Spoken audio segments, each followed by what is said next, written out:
Qué pobres estamos todos, sin un pan para comer, porque nuestro pan lo gasta el patrón en su placer. Mientras él tiene vestidos y palacios y dinero, nosotros vamos desnudos y vivimos en chiquero. Nosotros sufrimos todo, la explotación y la guerra, y hasta nos llaman ladrones cuando pedimos la tierra. Y luego los padrecitos nos echan excomuniones. ¿A poco piensan que Cristo era como los patrones? Compañeros del arado y de toda la herramienta, nomás nos queda un camino, agarrar el 30-30.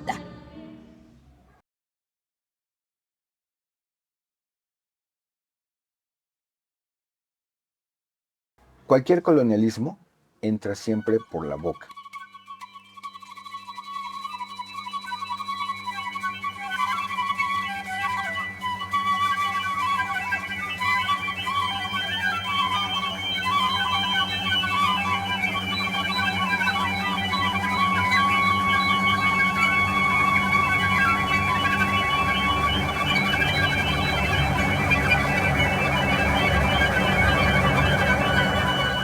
La primera embajada, la primera forma de llegar a demostrar quién eres, viene por la cocina, por la forma de decir, estos son mis ingredientes, estos son mis... A pesar de lo que sea. Hay algo bien curioso y es, el siglo XVI es un siglo de gran hambre en México, pero de gran hambre porque lo que sucede es que llegan las epidemias, ¿no? Y son devastadoras. Hay que recordar que no había sarampión y Viruela. que no había viruela. Es probable, no había fiebre amarilla, esa llega después. Y por ahí dicen que tampoco gripe, ¿no? Y en efecto, parece que no había un tipo de influenza, ¿no? No había un tipo de influenza y muy probablemente tampoco tifo.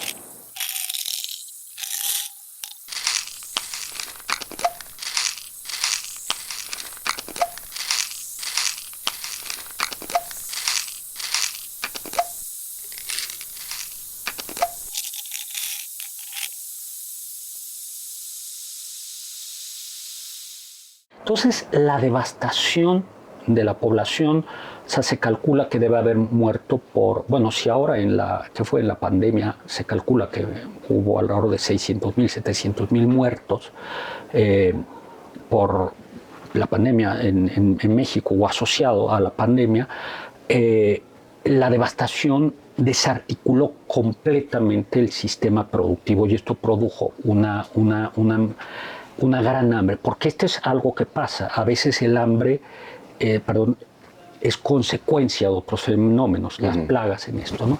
Ahora, ¿qué va a pasar en el siglo XVII? En el siglo XVII se van a estabilizar las condiciones, aunque la población indígena nunca se va a recuperar, ya va a tener anticuerpos, y sí se sabe, por ejemplo, que la Nueva España es una zona de gran abundancia, especialmente la zona de México. Hay estudios del Colegio de México, de la UNAM, que por ejemplo tienen estudiado la cantidad de alimentos, porque de eso sí lo sabemos, porque había registro fiscal, que entraba a la Ciudad de México, y entonces se sabe que, como en todo es un promedio, pero que por ejemplo se sabe que se comía muy bien, se comía y que había mucha proteína animal en la Ciudad de México en el siglo XVII. Y que cuando los españoles llegaban aquí decían, bueno, pero estos tienen todo. Tienen todo. Insisto, varía mucho a la zona y por supuesto clase social, pero por ejemplo, cosas que se van a abaratar enormemente aquí. Se va a abaratar, por ejemplo, la carne el carnero, que era muy apreciado en Europa, se va a abaratar, el borrego se va a abaratar enormemente, así como pasó en el Virreinato del Río de la Plata, que dejaron vacas y las vacas proliferaron. Aquí va a pasar con algunos de estos alimentos. Y otro que va a pasar es el azúcar. El azúcar era carísima en Europa, había llegado de la India por vía de los árabes, pero el problema es que la caña de azúcar necesita calor y agua. Y en Europa, donde hay agua, no hay calor, y donde hay calor no hay agua. Entonces era carísimo. Y cuando llegan aquí, Hay todo. Hay todo. Y entonces se abarata enormemente el azúcar. El azúcar era muy, pero cuando digo muy cara, es muy cara en Europa, ¿no? ¿Y cuál es el problema? El problema es que nosotros llevábamos, nuestra ingesta de azúcar era muy moderada. Solo miel natural. Y frutas. Y entonces, claro, lo que nuestro cuerpo no estaba, por lo que yo entiendo. Toda la genética no está hecha para ese tipo de comida. Exactamente, ¿no? Así como hay pueblos, por ejemplo, ni tampoco para la leche, ¿no? Así como hay pueblos que sí pueden seguir tomando leche sin problemas digestivos ya mayores, nosotros no. Pero no deja de ser una paradoja, que en este caso lo que había es mucha azúcar y se hace algo que hoy por hoy tiene que ver con los refrescos, y es, en Europa era vino y agua, pero en la Nueva España, en muchos niveles sociales, incluso en los bajos, se va a beber agua dulce, agua, azúcar con fruta. Y claro, las aguas frescas son la preparación para el refresco, ¿no? Sí. Entonces esta es otra paradoja, porque a veces la abundancia de un ingrediente puede tener otros efectos contrarios.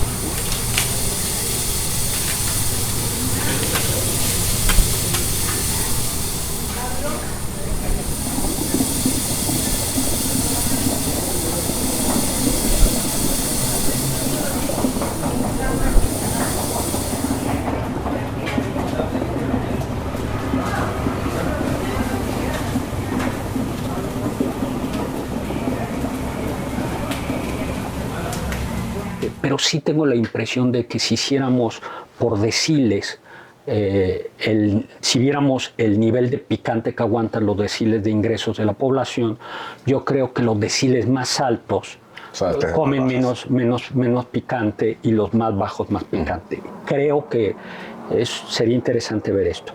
Y en efecto, eso se nota en lo que se conoce en la Nueva España, como en el mundo, en México, como la cocina criolla, que es justo el gran ejemplo que tú pones. Es esta cocina poblana, que es una cocina donde claro que está el picante. Ahí está, en los chiles en nogada hay dos elementos mesoamericanos, que es el chile, un chile de Calpan, que puede salir picante o no, y antiguamente se utilizaba esta cactácea, la biznaga. Hoy por hoy ya no se puede utilizar porque está prohibido, está en peligro de extinción. Ahora usan jícama. Y se usa jícama, ¿no? Esos son, digamos, son los dos elementos, ¿no? Pero como vemos, siempre van a aparecer dulces, en este caso la nogada, que es una receta medieval, que trata de mitigar el picante. Y esto pasa, por ejemplo, también con otro platillo poblano más hacia la zona de Oaxaca, pero que es poblano, que se llama chamanteles, que es un adobo muy picante, pero que debe de llevar durazno, plátano macho, camote, porque el dulzor mitiga. Y en el mole poblano, la presencia del chocolate, la presencia de las almendras, la misma presencia del pan molido. Entonces es cierto que en cierta cocina mexicana hay una tensión entre el picante y es decir, sí nos gusta el picante, pero no lo aguantamos tanto y lo tenemos que neutralizar con el dulce, ¿no? Eso pasa.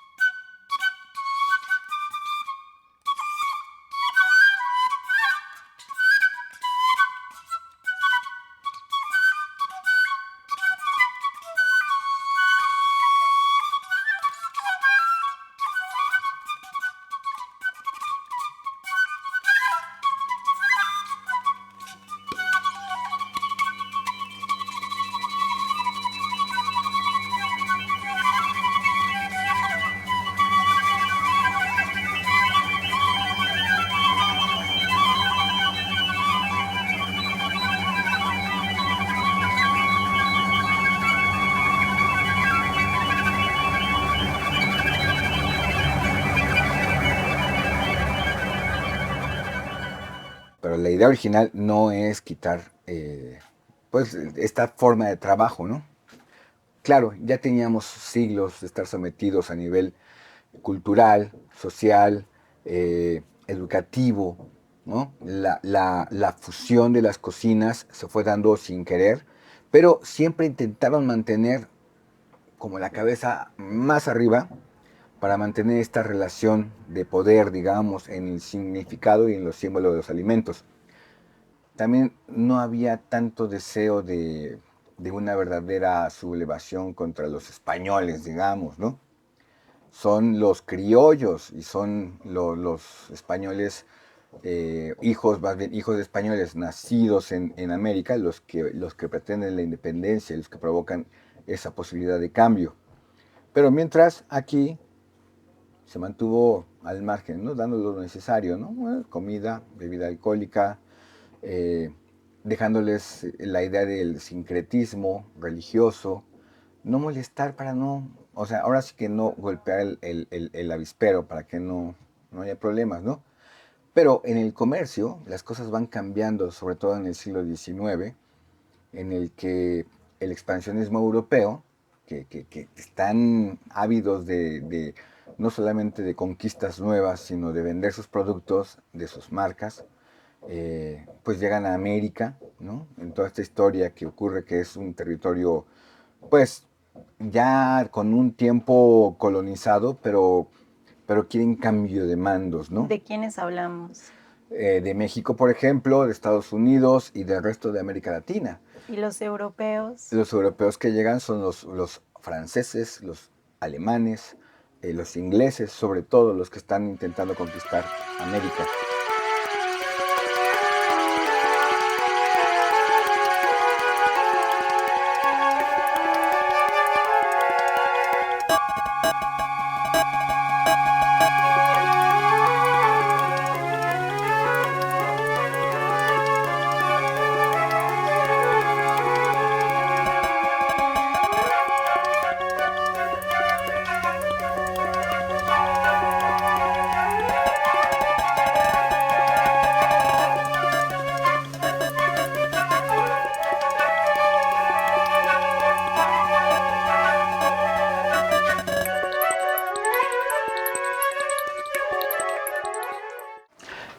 Vamos a ver, ¿qué va a pasar en el siglo XIX? Entonces, el siglo XIX vamos a hacer lo que se nos da bien, es nos dedicamos a matar entre todos nosotros.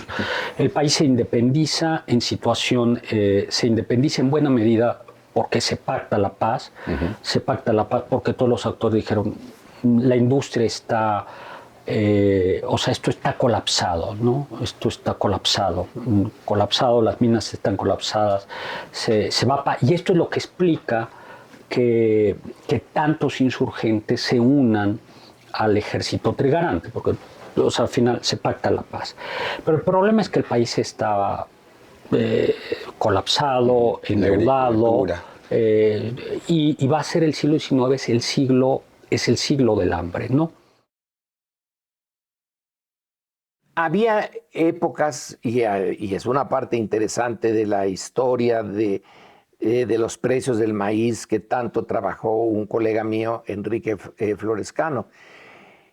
A veces el hambre, la falta de esa materia esencial que es el maíz, es por las sequías. No es porque las haciendas lo acapararan y ahora muéranse ustedes de hambre y o me pagan a un precio alto esto o que se los lleve la madre naturaleza. Es sequía.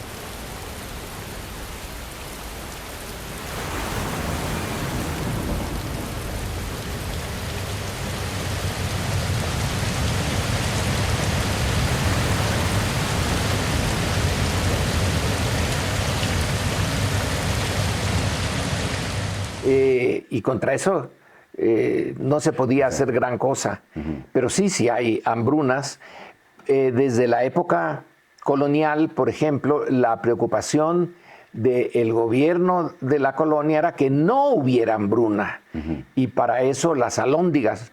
Ya nada más nos acordamos de la alhóndiga de Granaditas en Guanajuato por ser uno de los sitios históricos del inicio de la independencia. Pero esa alhóndiga tenía como propósito conservar el grano y regular el precio. Es decir, que no se disparara por sequía o por un problema temporal y entonces afectara a las clases trabajadoras, porque eso iba a producir el descontento. Toda la teoría sobre la economía moral está basada en eso. Es decir, el trabajador aguanta, pero que no se les pase la mano. El hambre estaba controlada, digamos, siempre. La idea de que pasaran hambrunas durante estas guerras, ¿no?, entre la independencia y la revolución, fueron pocas y muy localizadas. Y se intentaba tener este control para que la gente no se sublevara. Es el siglo del hambre, pero también es el siglo en el que van a comenzar, ya a finales del 18, pero en el 19 también van a comenzar a llegar otras influencias. Va a llegar la influencia más italiana, va a llegar la influencia más francesa y la influencia más inglesa. México busca su identidad.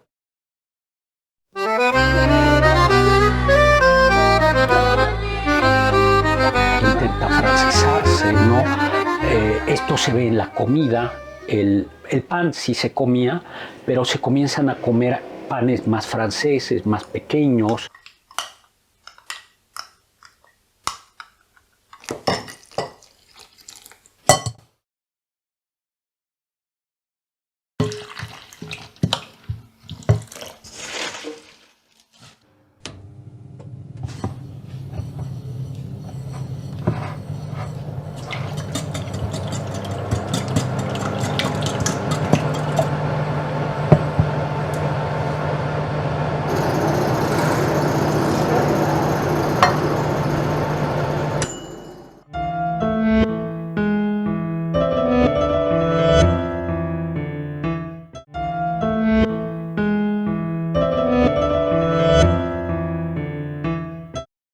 Comienzan a aparecer pasteles. Nosotros no comíamos pasteles, no comíamos muchos postres, pero el pastel no lo comíamos. Pero claro, es una imitación de Europa, ¿no? Es una imitación, imitación de la comida europea, ¿no? Hay que decir que en México lo que se bebía, algo que se bebía era los aguardientes de caña o los mezcales.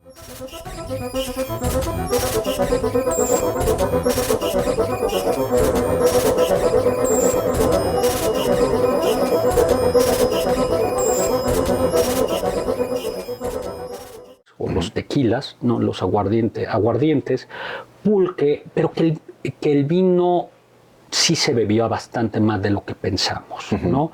Se bebía bastante más. Y sobre todo cuando nos independizamos, porque eso abarató el vino, ¿no? Lo que no se bebía era cerveza. Sí. Eso está documentado que en el siglo XVI, hay que recordar que Carlos V, el rey de España, era flamenco, y vienen unos flamencos y se asientan aquí cerca de Mecameca, porque allá había agua de calidad. Los volcanes. Exactamente, y fracasan con la cerveza porque ni los españoles la quieren y los mexicas o los pueblos originarios tampoco.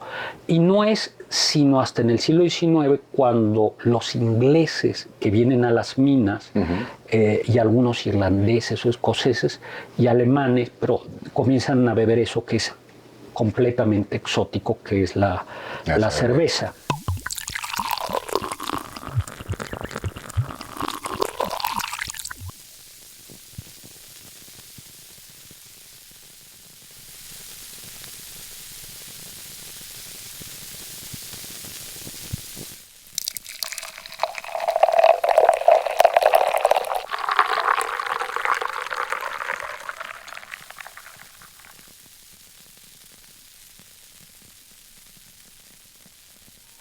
en ese racismo alimentario se creó una narrativa que denostó al pulque para meter la cerveza, que denostó al maíz para meter al trigo, y así nos podríamos ir, ¿no? En este país todo está impregnado de racismo. Yo digo que el racismo es la madre de todas las violencias y tendríamos que estar combatiendo el racismo frontalmente. En este contexto sí hubo una idea de comercio que boicoteaba ciertos ingredientes, ¿no? O ciertos productos que eran reconocidos por todo el territorio, y entre eso estaba el pulque que era una bebida milenaria, literalmente, y que sobrevivió a pesar de pues, la conquista y toda la historia de las fusiones de comida a partir de la llegada de los españoles.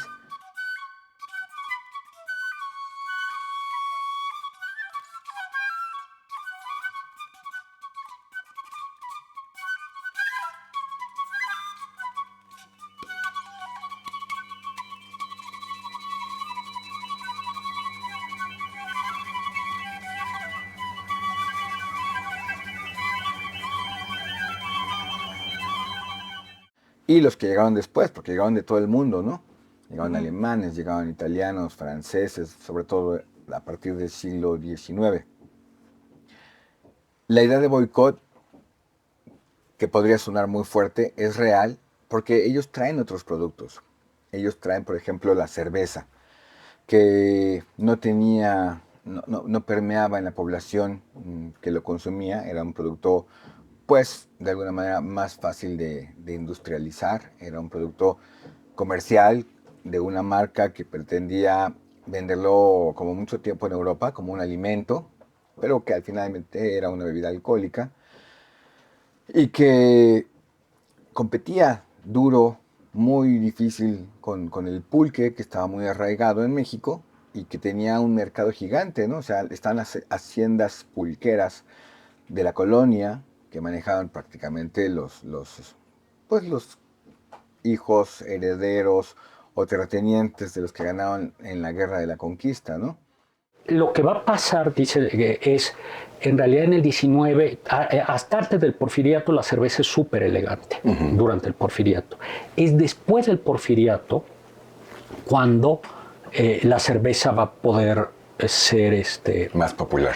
Y hay dos puntos. Uno, por un lado, el refrigerador, que es una tontería, pero dices, claro, una cerveza caliente. Sí, cuando dicen los ingleses la cerveza al tiempo, pues sí, bueno, pero al tiempo de Inglaterra, ¿no? Sí. Pero al tiempo de México no. Entonces, el refrigerador, las máquinas de hielo que se decían, hacen que la cerveza se antoje.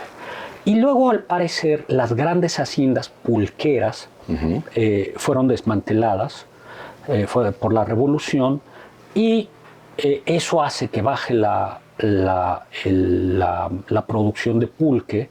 Y dicen las malas lenguas que hubo algunos políticos de los 20 que se aliaron con algunos cerveceros para boicotear la producción de pulque. Exactamente, ¿no? Y que entonces fueron algunos impuestos. En el caso de México específicamente, son las cerveceras de origen alemán las que llegan, hacen el trabajo que pues, ellos saben hacer para poder imponerse, haciendo cierta publicidad para que la gente empiece a menospreciar esta bebida muy, muy importante en las culturas originarias, y boicotean diciendo que se fermenta de una manera asquerosa, ¿no? Y no hay nada como la cerveza, que además es de agua hervida, o sea, todos unos procesos que ellos publicitan para decir que además de ser un alimento, es sano y elegante, porque además lo venden de esa manera, ¿no? El vino, que estaba prohibido por la Nueva España, bueno, por España, antes de que pasara toda esta historia, los españoles que llegaban al principio se dan cuenta que es buena tierra para vinos.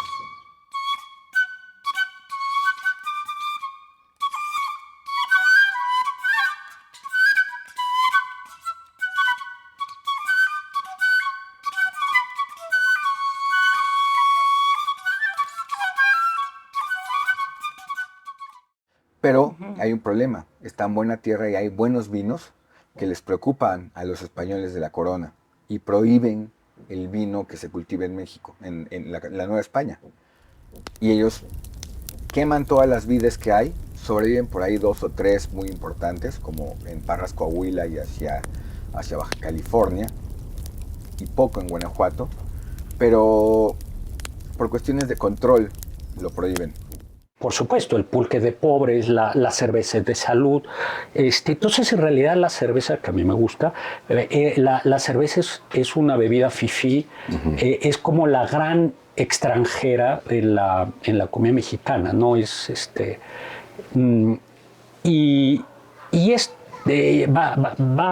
o sea, como vamos viendo, van pasando como muchos, regresemos, perdón, al 19, entonces en el 19 lo que vamos a tener es una sociedad alta que come al modo europeo, aunque escondidas come tamales y come comida mexicana. Es una época en la que las clases en México, las clases sociales, están muy divididas. Ocurre que esto va directamente, digamos, a la clase media.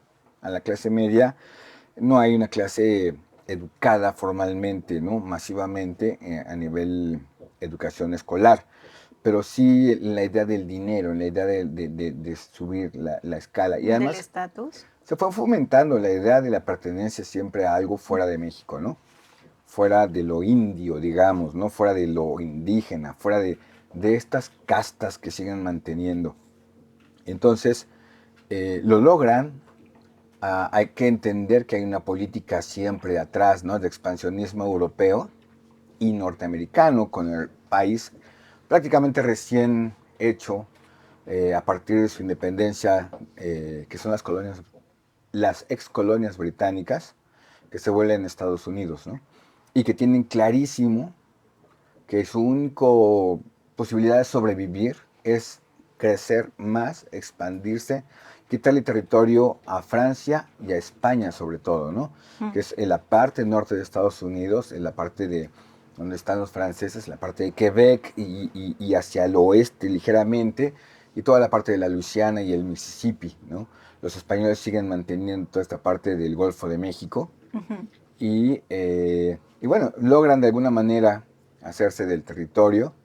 Ellos tienen otra idea completamente diferente de lo que ocurre en Europa, que sí es una historia monárquica.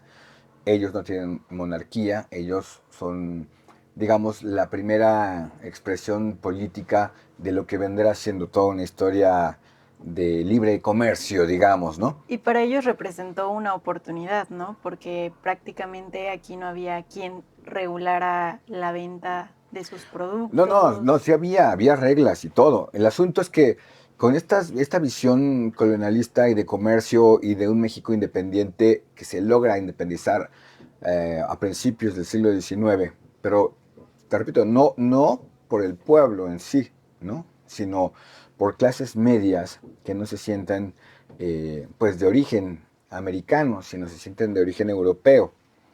Ellos lo que pretenden es mantener sus derechos como europeos en un territorio fuera de Europa, ¿no?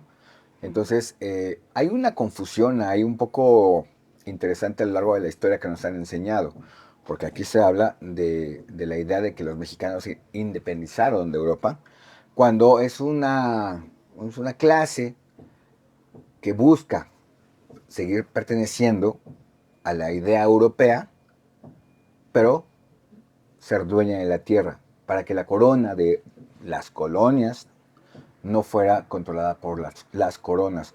Por eso los norteamericanos se independizan del Reino Unido, de la corona británica. En México y hacia abajo se independizan de España. Esta solamente es una representación de lo que estoy diciendo acerca de lo que significan los alimentos como colonizaciones, ¿no? Sigue representando lo español. Lo español con toda su historia, incluso de la historia de la España conquistada por los árabes, por los moros. Esas mezclas con carne y almendras y comino y la granada, con lo otro español de resistencia, ¿no? Es una historia que aquí no se conoce.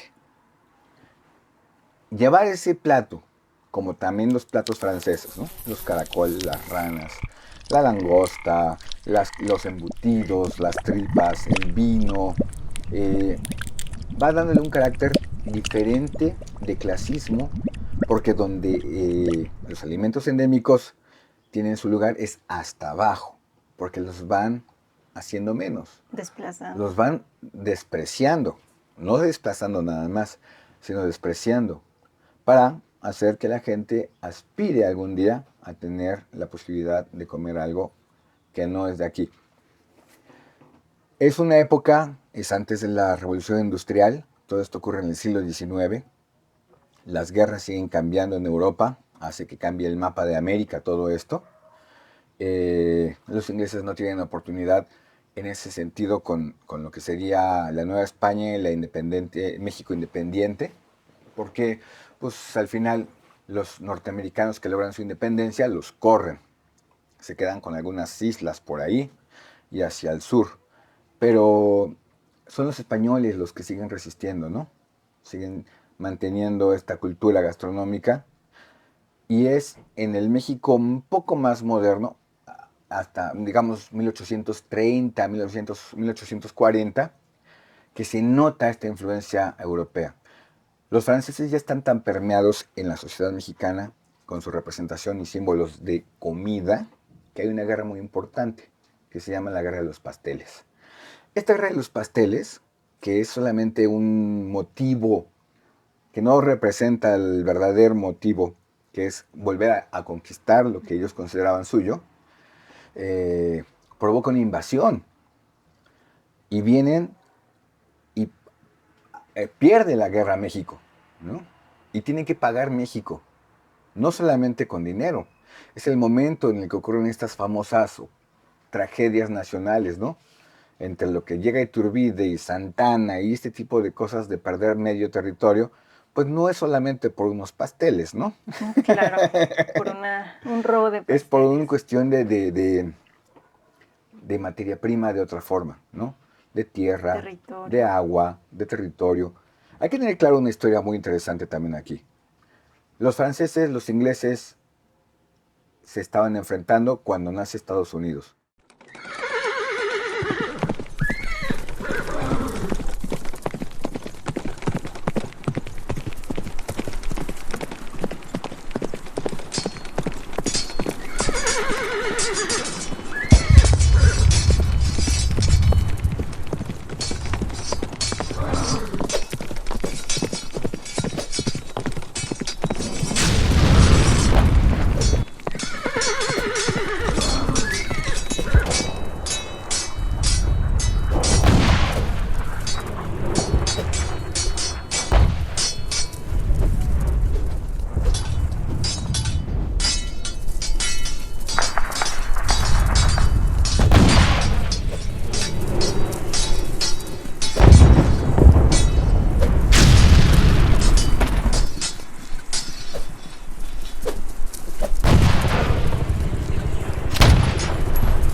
Por ejemplo, en el norte de Norteamérica, ¿no? Que estaban los franceses, había dos compañías, la compañía inglesa y la compañía francesa, que competían en el siglo XVIII, por XVII, XVIII, por las pieles de los castores y de los osos. Era el mercado, iban solo a saquear, pero perdió uno de los dos. El francés es el que pierde, es el que es más, digamos que menos astuto y menos fuerte, y pierden. Se quedan en una colonia un poco aislada, que es Quebec, se vuelven pobres los franceses que se quedan y que no regresan a Francia. Esos franceses les llaman los comerranas, por ejemplo, ¿no? Estos comerranas, pues tenían ese nombre para que los ingleses los denostaran, los volvieran. Imagínate, ¿no? Lo que significa ser un comerranas, que ya cuando son muy pobres, cuando están sometidos por otra potencia y se quedan aislados ahí, pues significa mucho. Están etiquetados con una idea de comida para pobres. Es ahora un significado diferente comer ancas de rana que comer ancas de rana en ese momento. Lo mismo ocurre con otros alimentos, como la langosta, por ejemplo, ¿no? Ahora es la langosta o la homard, un alimento de lujo, pero que entonces era un alimento que era para pobres, para presos, para gente que terminaba en esos lugares aislados, ¿no? Eran las cucarachas del mar. Exactamente. Y toda esa idea fue permeando y fue usada como un poco pues para denostar, para etiquetar, para acabar con la autoestima y ganar la guerra o la batalla y los territorios.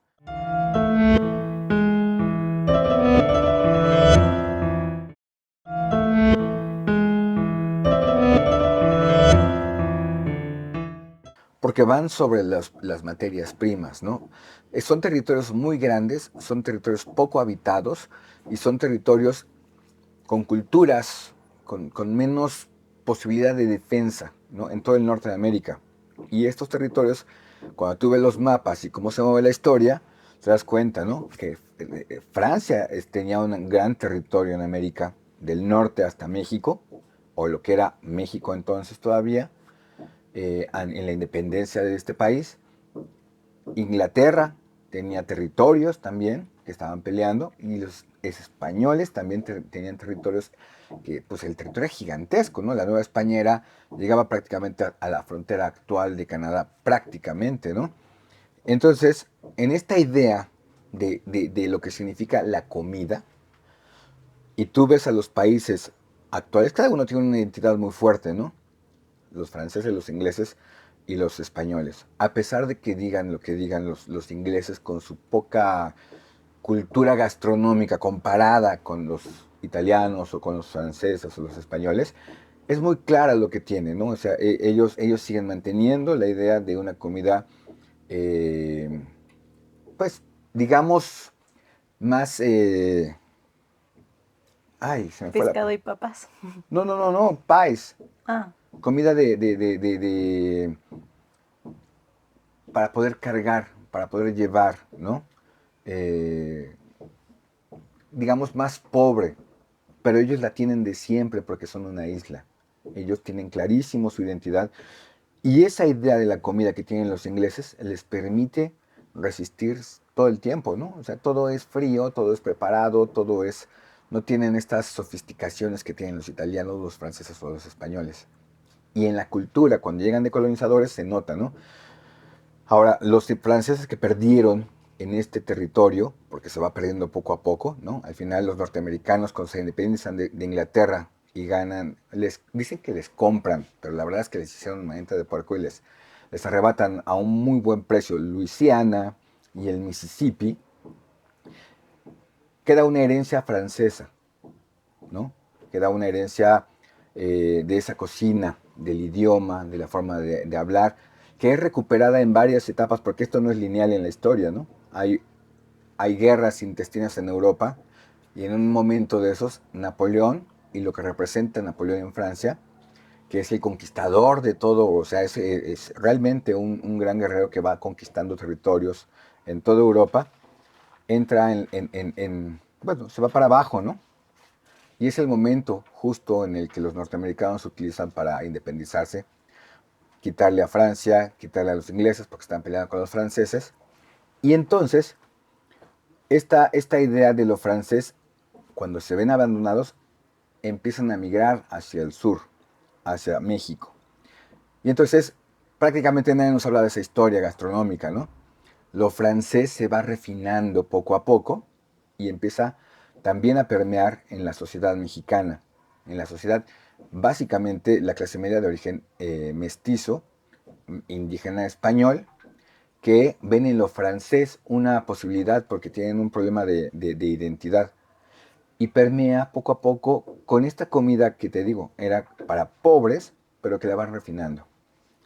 La comida, las ancas de rana, los caracoles, los pasteles, las salsas.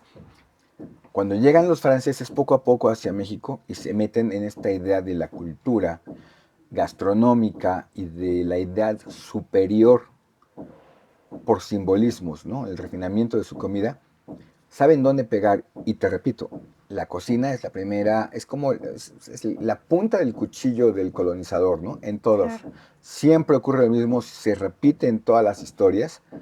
Son lo primero que llegan y lo primero que hacen. Poner su cultura gastronómica hacia adelante. Y entonces, cuando hablamos de la independencia de México, por ejemplo, casi nunca se toca este tema de la gastronomía.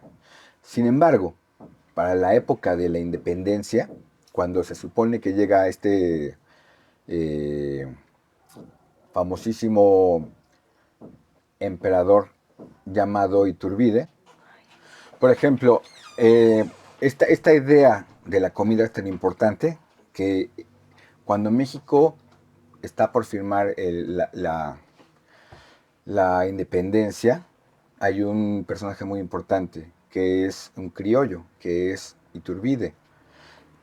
Iturbide realmente era un realista, era alguien que estaba en el bando contrario a los que comenzaron la independencia, que también eran criollos, pero eran contrarios. De venida de Veracruz hacia la Ciudad de México para poder firmar y tomar posesión y confirmar que los españoles se retiran, hay una famosísima cena que se supone que es para festejar el cumpleaños de Iturbide, y los poblanos que están en el paso entre Veracruz y entre Córdoba y la Ciudad de México, lo invitan a esa cena. Este convento donde se supone que se hace los famosos chiles en nogada, es un colegio realmente y están monjas, efectivamente, pero dentro de este convento están las hijas o las mujeres de las familias ricas de la zona, que pues era donde iban a educarse, ¿no? Era donde iban o las encerraban para que se educaran en cuestiones religiosas, en cuestiones de administración, de labores, sí, aprendían a cocinar y todo, pero son las ricas, ¿no? Hay que entender esto, si lo llevamos al contexto actual, es como si estuvieran en un colegio privado, donde tienen todo, tienen sirvientes. Las monjas no siempre fueron, no todas son ricas, ¿no? Hay todos los estatus que te puedes imaginar dentro que sirven a estas señoritas, hijas o parientes de familias ricas.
Es a la mujer a la que le ha tocado hacer hogar, y al hacer hogar, parte fundamental del hogar está en la cocina, está en la comida.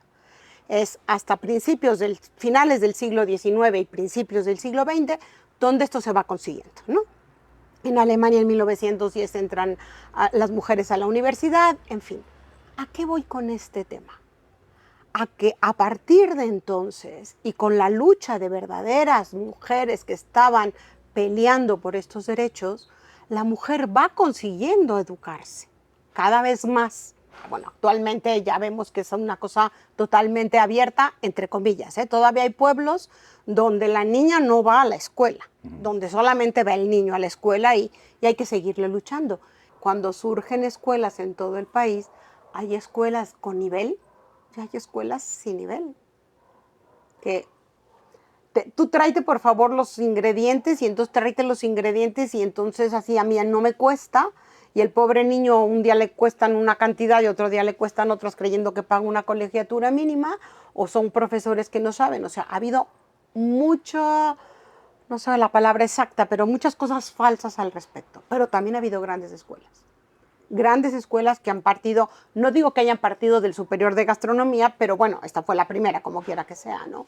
Tienes grandes escuelas, el CESA es una buena escuela, Ambrosía, el culinario es una buena escuela, Tijuana es una buena escuela, en Guadalajara, déjame ver si me acuerdo el nombre, a ver si me vale, que me salga, porque tiene un nombre de una zona de Guadalajara.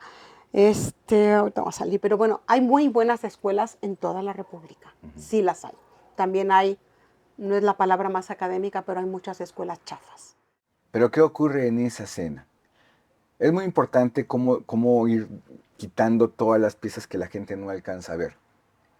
Toda la gente que se reúne ahí eran realistas, no son independentistas, pero son gente que se va a negar a quemar las naves, a irse junto con los que perdieron la guerra y deciden quedarse y decir, bueno, como no nos vamos a ir, vamos a unirnos, pero vamos a ofrecer algo, vamos a negociar. Pero son de la misma clase social. Son gente de dinero, son terratenientes y son astutos porque dicen, como no nos vamos a regresar, como no vamos a entregar, como no nos vamos a pelear más porque es desgaste y vamos a perder todos, deciden negociar y le ofrecen una gran cena de Iturbide.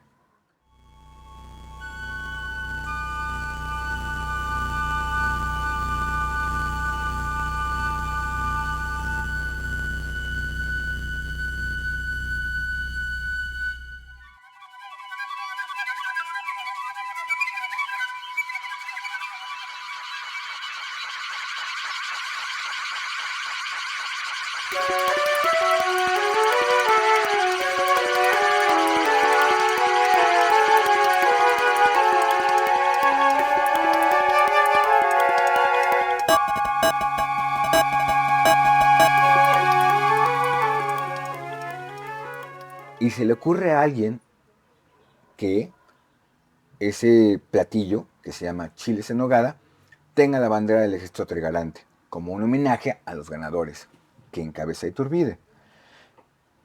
Eso representa la idea de la bandera, la incipiente bandera de México, ¿no? Los colores. Pero ninguno de los ingredientes que están presentes en ese plato es endémico de México. Ninguno. ¿Ni el chile? Ni el chile. El chile es una fusión de una chilaca y un pimiento para encontrar que hicieron antes en la idea de la búsqueda de alimentos más cercanos a lo que ellos estaban esperando como con una idea de españolizados, ¿no? Crean este chile gigantesco que no pica, bueno, puede picar o no, pero no es el chile picosísimo que existe. Y no tiene la idea ni siquiera de que represente algo nacional. La idea es irlo volviendo algo más español. Cuando tú revisas los ingredientes de los chiles en nogada, no hay un solo ingrediente que represente o que simbolice algo que sea de América. Es carne de puerco, es carne de res, almendras, nueces de Castilla, piñones, comino, jerez, crema, granada, perejil, el mismo chile, ¿no? Y una bandera inventada que representa lo que es el ejército trigarante. Digo este ejemplo, que es fundamental, porque a lo largo del tiempo se va volviendo el plato nacional. Es un plato que representa, para la mayoría de la población que no sabe la historia, un plato nacional de primer orden, elegante, potente y que nos representa. Pero la realidad es que no tiene nada de México, no tiene nada de América siquiera en el origen de los alimentos, ¿no? Pues a lo mejor los chiles en nogada. Ah, pues el pozole. Tacos al pastor. Pues para mí los chilaquiles. Es el mole. El mole me encanta. Quesadilla. Enchiladas, chilaquiles. Sopes. Los tacos. Las flautas. Los molletes. El pozole. Los tlacoyo. Garnacha. Los frijoles. Cochinita pibil. La guajolota. Pambazos. Enmoladas. Chiles en nogada. Mi mamá cada 15 de septiembre hace un pozolazo delicioso. Alegría, alegría del jarro de horchata y el vaso de chía. Alegría de las pechugas de los pollos, dorados entre verdes lechugas. Alegría de los pulques curados verdes como la savia y almendrados y teñidos con tuna solferina. Quien apura esos vinos con perfumes de flores, su patriotismo magnifica y siente que ha bebido banderas tricolores y el águila, el nopal y aún la serpiente. Alegría de las enchiladas en el platón azul y blanco de la China. Júbilo del pescador en escabeche. Delicia de los moles que guisan las mestizas de Campeche y en Puebla de Los Ángeles los choles. Alegría de los moles suculentos, verdes y prietos, y el colorado en cuyo adobo brilla reflejado todo feliz advenimiento, y el áureo alfójar de la jonjolí, nebulosa del hondo firmamento. Júbilo de los chiles en nogada, donde brillantes granos de rubí y granate desgrana la granada.